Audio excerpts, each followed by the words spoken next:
उत्तर भारत में देवभूमि हिमाचल प्रदेश का सिरमौर जनपद। अनंत काल से यहाँ कल कल बहती गिरी नदी के दोनों किनारों पर सांस लेती एक विलक्षण सभ्यता।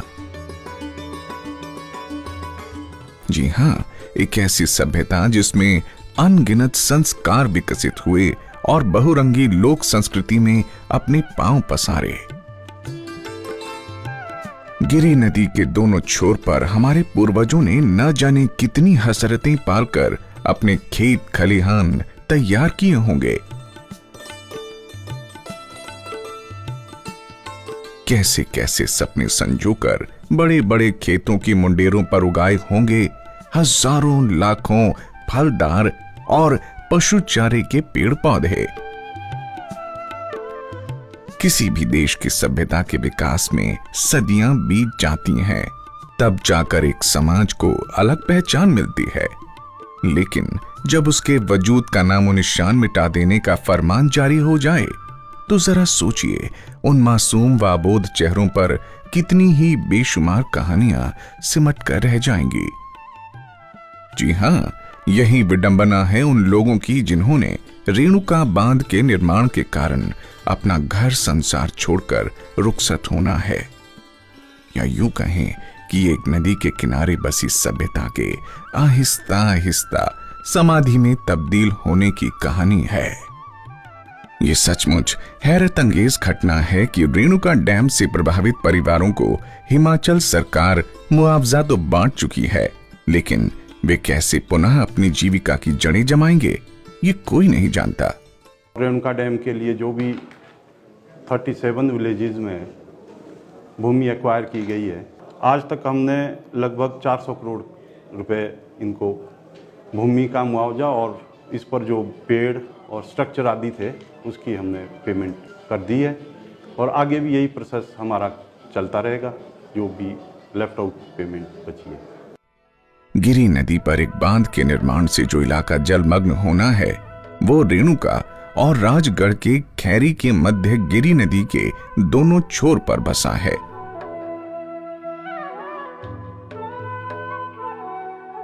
सदियों से यहाँ के लोग खेती बाड़ी करते आ रहे हैं और यही इनकी रोजी रोटी का मूल आधार भी रहा है। इसके सिवा यहाँ के लोगों के पास ना तो कोई कारोबार है और उस पर सरकारी नौकरियां भी सीमित हैं। आइए आपको उन गांव में ले चलते हैं जहां के बाशिंदे उस परियोजना से प्रभावित हो रहे हैं। जैसे ही आप सिरमौर जिले के रेणुका के निकट ददाहू का पुल पार कर संगडाह हरिपुर धार को जाने वाली सड़क पर ड्राइव करेंगे, आप आहिस्ता आहिस्ता पहाड़ की ऊंचाई ग्रहण करते चलेंगे। सबसे पहला गांव मोहतू है, जो डूब क्षेत्र में आ रहा है। इलाके के दूसरे गांव की तरह ये गांव भी उन्नत खेती बाड़ी और बागवानी के लिए जाना जाता है। यहाँ के किसान गेहूं, मकई, आलू, अदरक, लहसुन आदि के अलावा अनेक फलों और फूलों की खेती करते आ रहे हैं। अपनी सदियों पुरानी सांस्कृतिक पहचान व सभ्यता में सांस लेते इस गांव की त्रासदी ये है कि इसकी उर्वरक जमीन तो जलमग्न हो जाएगी, किंतु ऊंचाई पर स्थित होने की वजह से यहाँ के घर बचे रहेंगे। अब जिन किसानों की उपजाऊ जमीन को डैम का पानी ले लेगा, उसके बाद ये लोग अपने घरों में कैसे रह पाएंगे? जरा कल्पना कीजिए कि उस वक्त इन घरों के आंगन, दरों, दीवारों और कमरों में कैसा सूनापन पसरा होगा। घर रख रख के और जमीन हमारी सारी डूब गई है। जितनी भी जमीन है, जंगल भी गए और जमीन भी गई। 3 मीटर नीचे पानी का लेवल बताते हैं। मोतू गांव की एक गंभीर समस्या है। यहाँ लोगों की जो कल्टीवेटेड लैंड और जिसके ऊपर वो इनकी आजीविका, हमारी जो आजीविका निर्भर थी, वो ख़त्म हो चुकी है, डैम में मिल चुकी है। और पीछे हमारी ज़मीन जंगल झाड़ी और बंजर कदीम बची है, वो भी 1-1, 2-2 बीघा बची है। अब ना तो इन्होंने हमारे को लैंडलेस की कैटेगरी में लिया, ना हाउसलेस की कैटेगरी में लिया है। मोहतू के बाद दूसरा बड़ा इलाका सियूं विस्थापित होगा। यहाँ नदी के किनारे अत्यधिक उर्वरक व उपजाऊ खेत अपनी विशालता से सबको मोह लेते हैं। इसकी वजह यह है कि हिमाचल के पहाड़ों में छोटे छोटे सीढ़ी नुमा खेत होते हैं और यही खेत किसानों की रोजी रोटी का आधार हैं। लेकिन ये एक बहुत बड़ी त्रासदी है कि रेणुका डैम में सियूं इलाके के ऐसे विशाल खेत जलमग्न हो रहे हैं जिनमें गिरी नदी के पानी से कूहलों के जरिए सिंचाई होती है।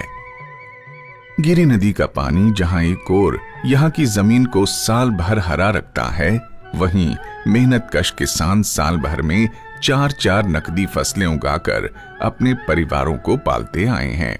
हमारे जो ये ग्राम सियूं का जो गांव है, ये इस समरजेंस एरिया में सबसे बड़ा गांव है जहां पर की 1215 बीघे ज़मीन जो है जलमग्न हो रही है। और इसमें जो है हमारे जो जितने भी मंदिर जो आस्था का प्रतीक है, स्कूल है, आंगनबाड़ी है और आपके पशु औषधालय है, ये सब जलमग्न हो रहे हैं और यादें भी इसमें डूब जाएंगी। इस मंदिर के प्रांगण में जो पीपल के पेड़ है और आम के पेड़ है, ये हजारों साल पुराने पेड़ है। जब यहाँ डैम का पानी भरेगा तो ये मंदिर भी डूब जाएगा। प्राचीन काल का जो इतिहास इस मंदिर से जुड़ा हुआ है, उसे हम दोबारा जीवित नहीं कर सकते। ऐसी ही समतल और उर्वरक जमीन गिरी नदी के दोनों किनारों पर डूब रहे अन्य गांव की भी है।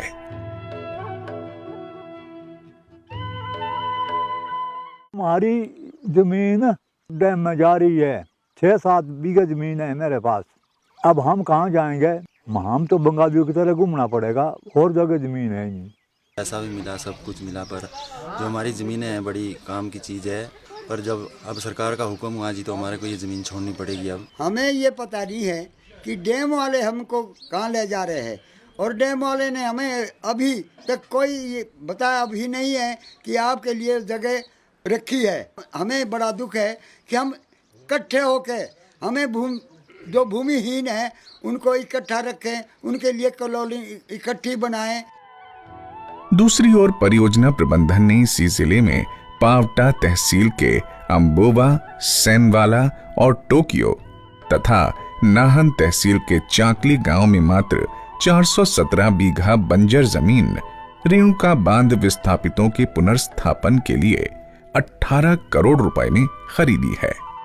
लेकिन जरा सोचिए, जब यहाँ के लोग विस्थापित होकर किसी दूसरी जगह बंजर जमीन पर बसेंगे तो उन्हें क्या अपनी जैसी जमीन कहीं मिल पाएगी? उन्हें तो बस जीविका के नए सूत्र तलाशने होंगे। हम पुश्तों से यहाँ रह रहे हैं, हमारे दादा परदादा से लेके, और ये हमारे पास एक बहुत बढ़िया ज़मीन थी जो कि साल में 3 फसलें उगाती थी। हमें ऐसी ज़मीन ना कहीं मिलेगी और ना हमको मिल सकती, तो इसलिए अब हम परेशान भी हैं कि अब करें तो क्या करें। यहाँ पर लोगों के पास कम से कम एक किसान के पास 3-3, 4-4 लाख रुपए के लहसुन, टमाटर, अदरक, मिर्च, मटर आदि की फसल की जाती है। 70 परिवार है जो यहाँ से विस्थापित होगा। उन किसी भी लोगों को पता नहीं है कि हमें कहाँ ज़मीन दी जाएगी। अब हमारा ना जाना नहीं, हम सारे यहाँ से, क्योंकि ऐसी ज़मीन हमारे को कहाँ मिलनी है, कहाँ हमारे बाल बच्चा अपना पालना है। एक बेहद पुरानी सभ्यता में भावनात्मक रूप से रचे बसे होने के उपरांत जब वहां के लोग उजड़ जाते हैं तो कल्पना कीजिए उनका क्या सूरत हाल होता होगा। उस पीड़ा को वही लोग शिद्दत से महसूस कर सकते हैं जिन्हें अपना सर्वस्व लुटाकर नई पगडंडियों पर दस्तक देनी होती है। सच पूछें तो ये मृत्यु से भी अधिक दुखदायक स्थिति है, क्योंकि मृत्यु पर इंसान को केवल एक बार ही मरना पड़ता है, जबकि विस्थापन से लोग पल प्रतिपल अपने वजूद की मौत का दंश झेलते रहते हैं। मैं +2 क्लास में पढ़ रही हूँ। हमें बताया जाता है कि देश का विकास करना चाहिए। क्या यही विकास है कि हमसे खेतीबाड़ी छीन ली जाए? ये हमारी पुश्तैनी ज़मीन है, परदादों से हो रहे, तो हमें भी पता है इस ज़मीन का भाई बड़ा हमारा अच्छे से एक दूसरे के साथ मिलन से, बड़ा प्यार से बैठना उठना, अपना कल्चर सब कुछ सेट था, और आज हमारे को विस्थापन किया गया। यहाँ के बाशिंदे अपने दामन में एक मौलिक सांस्कृतिक धरोहर को संजोए हुए हैं जो अब छिन्न भिन्न होने के कगार पर है। सिरमौर जिले का एक ऐसा भूखंड है जो अपने राग विराग, लोक संगीत, माधुर्य और विशिष्ट लोक संस्कृति में रचा बसा है। आसमान से बतियाते शिखर, पथरीले रास्तों और ऊबड़ खाबड़ पगडंडियों पर दौड़ती इंसानी हसरतें न जाने कहां जाकर दम तोड़ देगी, कोई नहीं जानता। मगर अब तो वही पुरानी दास्तान है। कारवां गुजर गया, गुबार देखते रहे। यहां के मेहनतकश लोगों ने कभी सपने में भी नहीं सोचा होगा कि हिंदुस्तान की राजधानी दिल्ली के बाशिंदों की प्यास बुझाने के लिए एक दिन उनका सब कुछ तबाह हो जाएगा और कुदरती फिजा में सांस लेने के बाद एक रोज उन्हें दर दर भटकने के लिए छोड़ दिया जाएगा। जी हां, हमारे देश की राजधानी के लोगों के पीने के पानी की समस्या को दूर करने के लिए गिरी नदी के पानी को सैकड़ों मील दूर पहुंचाने की जद्दोजहद जारी है। इस बांध का निर्माण करने का मेन उद्देश्य हमारी कैपिटल दिल्ली को पानी सप्लाई देना है। तो जो यमुना रिवर है उसके जो अपस्ट्रीम की जो छोटी रिवर हैं, गिरी, बाटा, इनका पानी इकट्ठा किया जाए और इस स्कीम को इम्प्लीमेंट किया जाए। पानी की जंग ने हालांकि पूरे देश को झकझोर रखा है, लेकिन एक सभ्यता को उजाड़कर दूसरी सभ्यता के लिए पानी मुहैया कराना कहां तक तर्कसंगत है। ये दुख संवेदनहीन सरकारों को कभी परेशान नहीं करता। यद्यपि गिरी नदी में इतना पानी है भी नहीं कि दिल्ली की जरूरत के मुताबिक रोजाना 23 क्यूमेक्स मीटर पानी भेजा जा सके, तभी तो बरसात के पानी के संरक्षण के लिए रेणुका के नजदीक गिरी नदी पर एक बड़े बांध के निर्माण की परियोजना पर विचार हुआ। यहां यह जानना भी दिलचस्प होगा कि गिरी नदी का उद्गम कहां है। गिरी नदी का उद्गम स्थल शिमला जिले में खड़ा पत्थर के निकट गिरी गंगा नामक स्थान है। ये एक धार्मिक स्थल है जिससे इस पहाड़ी इलाके के लाखों जनमानस की असीम आस्था जुड़ी हुई है। उद्गम स्थल से गिरी नदी एक छोटी सी जलधारा के रूप में प्रकट हुई है और आहिस्ता आहिस्ता लंबा सफर तय कर सिरमौर में अपना आकार ग्रहण करती है। सैकड़ों मील लंबे इस रास्ते में गिरी नदी अनेक नदी नालों का जल अपने दामन में ग्रहण करती चली जाती है और रेणुका पहुंचते पहुंचते अपना वास्तविक स्वरूप प्राप्त करती है। इस नदी का रौद्र रूप बरसात के दिनों में ही देखा जा सकता है। तब ये अपार जल भराव के कारण अपनी पराकाष्ठा पर होती है। बरसात के दिनों में पहाड़ों पर बारिश का पानी बहकर काफी मात्रा में इसी नदी में आता है। इसी जल भंडारण से साल भर दिल्ली की प्यास बुझाने की योजना है। वैसे देखा जाए तो यहाँ के लोगों में अपने घर संसार डूबने का खौफ पिछले कई सालों से बना हुआ है, लेकिन करीब 30 सालों के बाद अब केंद्र सरकार और हिमाचल सरकार के मध्य हुए करारनामे के मुताबिक यहाँ के लोगों का विस्थापित होना तय है। इसके लिए उनके पास कोई दूसरा विकल्प है ही नहीं। रेणुका बांध के निर्माण के बाद यहां 40 मेगावाट बिजली के उत्पादन की एक विद्युत परियोजना को भी अंजाम दिया जाएगा, ताकि सैकड़ों लोगों के उजड़ने के बाद हिमाचल प्रदेश को कुछ तो फायदा हो। रेणुका बांध बनने से 24 किलोमीटर के डूब क्षेत्र में करीब करीब 25 पंचायतों के 20 गांव अपना अस्तित्व खो देंगे। इस परियोजना के बनने से डूब क्षेत्र के 2462 परिवार प्रभावित हो रहे हैं, लेकिन उजड़ने के बाद यहाँ के लोग कहां बसेंगे ये वे खुद भी नहीं जानते। और हमारी सरकारें ऐसे मामलों में संवेदनहीन बनी रहती हैं। किसी भी बड़ी परियोजना के निर्माण के वक्त पुनर्स्थापन के मूल मुद्दे पर कोई ठोस फैसला नहीं लिया जाता और लोग सालों साल दर दर भटकते रहते हैं। अगर हम इतिहास के पन्ने पलटें तो पता चलेगा कि आजादी के बाद देश के नवनिर्माण के लिए विकास की बेशुमार योजनाएं आरंभ हुई। उस जमाने में देश की सबसे बड़ी भाखड़ा डैम और विद्युत उत्पादन परियोजना को साकार होते देखना राष्ट्र के लिए बड़ी उपलब्धि थी।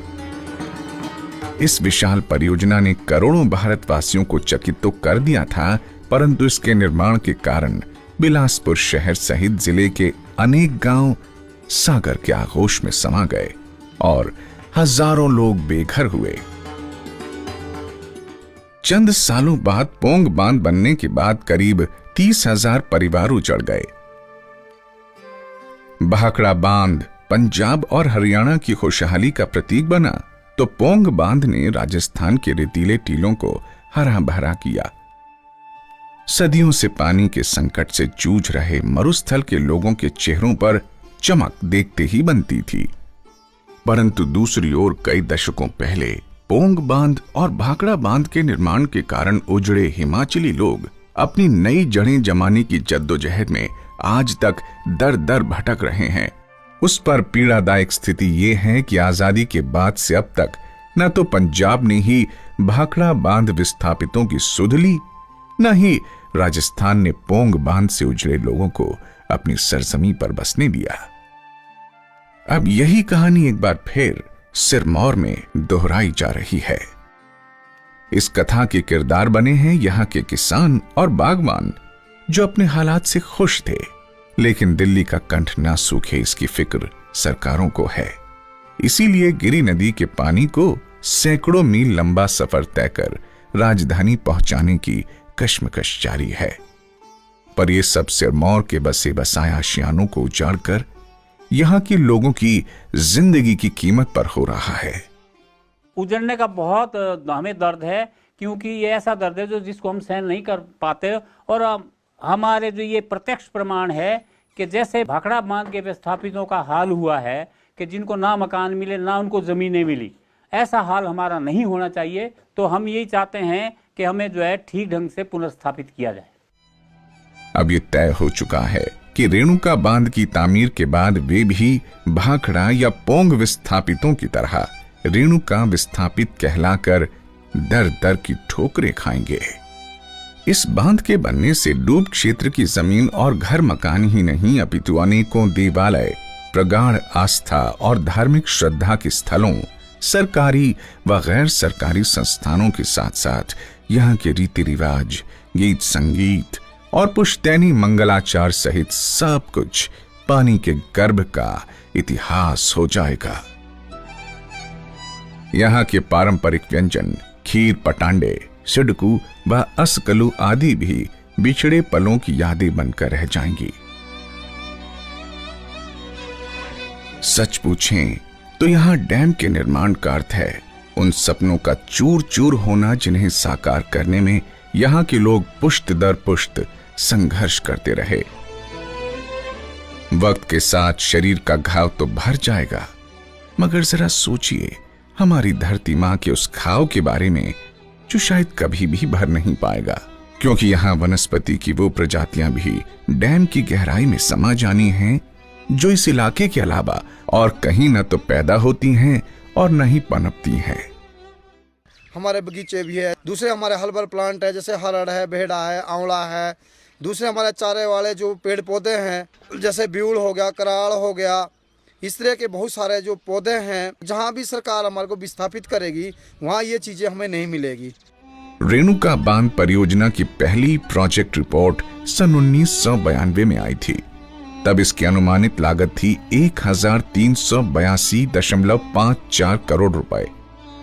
यद्यपि इस बांध की संशोधित डीपीआर हिमाचल प्रदेश राज्य विद्युत बोर्ड ने वर्ष 1993 में तैयार करके 31 मार्च 1993 को केंद्रीय जल आयोग को भेज दी थी। अनेक संशोधनों के पश्चात वर्ष 2009 में केंद्र सरकार ने 3,498.86 करोड़ रुपए की संशोधित रेणुका बांध परियोजना को मंजूरी दी, लेकिन स्थानीय संघर्ष समितियों और प्रभावित लोगों के हस्तक्षेप के उपरांत केंद्रीय वन एवं पर्यावरण मंत्रालय भारत सरकार ने 31 अगस्त 2010 में बांध के निर्माण पर रोक लगा दी। मार्च 2015 में मंत्रालय ने रोक हटाई और बांध बनाने की अनुमति दी। बांध परियोजना को रफ्तार देने के लिए सन 2007-8 में रेणुका बांध परियोजना का एक दफ्तर रेणुका के निकट ही ददाहू में खोला गया। काम धीमी गति से आगे बढ़ा और बांध के डूब क्षेत्र में आने वाले परिवारों के पुनर्वास की योजना को 27 मार्च 2006 में मंजूरी दी गई। जमीन के मुआवजे का आधार साल 2013 को बनाया गया। नदी तल से 148 मीटर ऊंचे और 778 मीटर चौड़े रेणुका बांध के निर्माण से जो 2462 परिवार प्रभावित हो रहे हैं, उनमें से 1142 परिवार मुख्य प्रभावित परिवारों में शामिल हैं, जबकि 149 परिवार पूरी तरह बेघर व भूमिहीन हो रहे हैं। इस बांध में 954.34 हेक्टेयर निजी भूमि, 100.43 हेक्टेयर सरकारी जमीन व 695 हेक्टेयर वन भूमि सहित कुल 1994.19 हेक्टेयर भूमि अधिग्रहण की गई है। डूब क्षेत्र से बाहर ऐसे सैकड़ों गांव हैं जिनके वन एवं चरागाह अधिकार भूमि अधिग्रहण के कारण इस बांध में लीन हो रहे हैं। इस 24 किलोमीटर लंबे रेणुका बांध का पहला प्रभावित डूब क्षेत्र गांव पनार के निचले भाग से शुरू होता है और चमियाना, चलौशी, मोहतू, टिकरी, जायचा मजाई, लाना मशौर, लगनू, मलाहन, सियूम, घील कंगा, शियाऊ बाग, नड़ेल, बनोल, अणुखुरकणा, भट्टा मच्छेर होता हुआ 0 पॉइंट पर ब्यास खैरी तक पहुंचता है। रेणुका बांध के निर्माण के लिए सन 2008 में भूमि अधिग्रहण शुरू हुआ और इसी साल से मुआवजे का भुगतान किया गया। विस्थापितों को मुआवजा देने के 3 मापदंड अपनाए गए। किसानों को जंगल झाड़ी जमीन का मुआवजा 50,000 रुपए प्रति बीघा, असिंचित ओबड़ भूमि 1.5 लाख रुपए प्रति बीघा और कुलाऊ यानी सिंचित भूमि 2.5 लाख रुपए प्रति बीघा की दर से निर्धारित किया गया। इतने कम मुआवजे के विरोध में किसानों की संघर्ष समितियां सड़कों पर उतर आईं और मुआवजा बढ़ाने की मांग को लेकर धरने प्रदर्शन किए। विस्थापित होने का दंश झेल रहे लोगों ने अपने हितों की रक्षा के लिए जुलूस निकाले, भूख हड़ताल की, आमरण अनशन किए। नतीजन किसानों की मेहनत रंग लाई। परियोजना प्रबंध द्वारा डूब क्षेत्र की जमीन को 4 श्रेणियों में बांटा गया। जंगल झाड़ी जमीन का मुआवजा 50,000 रुपए से बढ़ाकर 60,500 रुपए प्रति बीघा, बंजर जदीद और बंजर कदीम का मुआवजा 2,60,000 रुपए प्रति बीघा, असिंचित ओबड़ भूमि का मुआवजा 1.5 लाख रुपए से बढ़ाकर 3,60,000 रुपए प्रति बीघा और कुलाऊ यानी सिंचित भूमि का मुआवजा 2.5 लाख रुपए से बढ़ाकर 7 लाख रुपए प्रति बीघा की दर से निर्धारित किया गया। इसी प्रकार पेड़ पौधों और घरों या इमारतों का मुआवजा भी संघर्ष समितियों के दबाव के चलते बढ़ा कर दिया गया।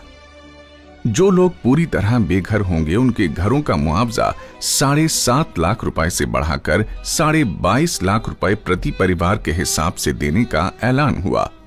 विस्थापित अपनी मांगों को लेकर के हर बार सरकार बांध प्रबंधन के समक्ष अपना रोना रो रहे हैं, जिसमें कि विस्थापितों को अभी तक यह नज़र नहीं आ रहा है कि उन्हें कहां पर बसाया जाएगा। यदि बांध प्रबंधन द्वारा भू अधिग्रहण के समय ही विस्थापितों के लिए ज़मीन दी जाती और उन्हें उनका पुनर्स्थापन किया जाता तो आज तक वो लोग वहाँ पर कुछ अपना रहन सहन के लिए कुछ कार्य कर सकते थे, लेकिन बांध प्रबंधन ने इस ओर कोई ध्यान नहीं दिया और अभी तक लोग दर दर की ठोकरें खा रहे हैं।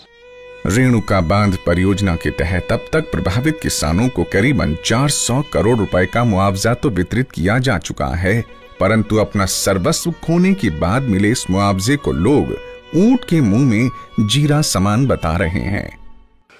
अब इतने लोग यहाँ से कहाँ जाएंगे, क्या करेंगे और क्या रेट भी नहीं है। अगर रेट भी मिलता तब भी ठीक था। अब सरकार से तो हमारे को जमीन भी चाहिए थी, जो इन्होंने मंजूर रखा, नौकरी भी चाहिए थी। हमारे जो पैसे बने इतना पूरा मुआवजा नहीं मिला जो हमारे पेड़ पौधे किए जमीन को पेमेंट बोने ना हम इसका कोई लाभ नहीं हम हमारा जमीन से हमारे आगे कर पाए और जो इन्हें शर्त बोले तिता भी कोई लाभ नहीं हम। भूमि अधिग्रहण बाद ही इस इलाके में सभी सरकारी विकास कार्यों पर भी पूर्ण विराम लग गया था। जाहिर है डूबते जहाज को संवारने का काम कोई नहीं करता।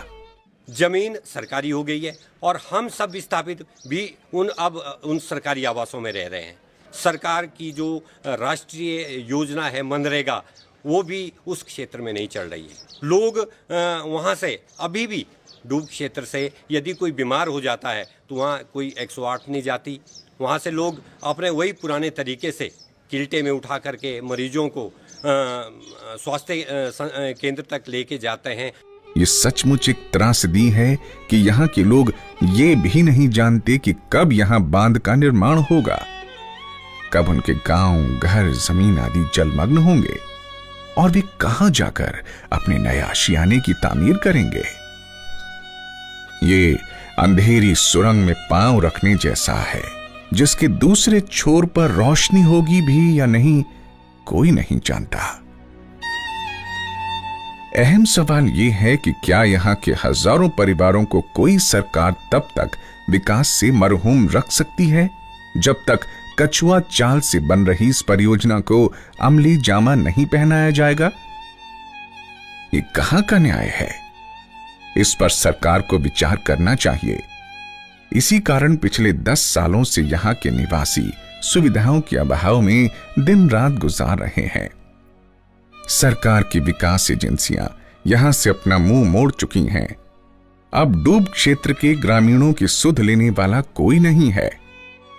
इन सब का नामो निशान मिट जाएगा और फिर जन्मेंगी लोक कथाएं। गर्मियों में पानी का स्तर कम होने पर इन्हीं लोक कथाओं के सहारे लोग अपने बच्चों को डूब क्षेत्र के किनारे पर खड़े होकर बताया करेंगे कि वो उस जगह था, हमारा पुश्तैनी मकान जहां तुम्हारे दादा परदादा पैदा हुए और वहीं उन्होंने अपनी जमीन पर मेहनत करके जैसे तैसे अपनी और हमारी जिंदगी को नए मायने दिए। वर्तमान डूबेगा, भूतकाल और भविष्य डूबेगा, इतिहास डूबेगा और डूब जाएंगे वो हसीन लम्हे जो शायद जिंदगी से भी प्यारे हैं। आंखों की चमक खो जाएगी, रिश्तों की महक गुम हो जाएगी, अपनेपन का एहसास खत्म हो जाएगा। मिट्टी की सौंधी महक यहां के बाशिंदों का पीछा करेगी। एक दूसरे से मिलने की उम्मीदें टूट जाएंगी, क्योंकि कौन कहां जाकर बसेगा कोई नहीं जानता। बस एक जीती जागती संस्कृति और सभ्यता का समाधि में बदल जाना एक अत्यंत दुखद घटना है।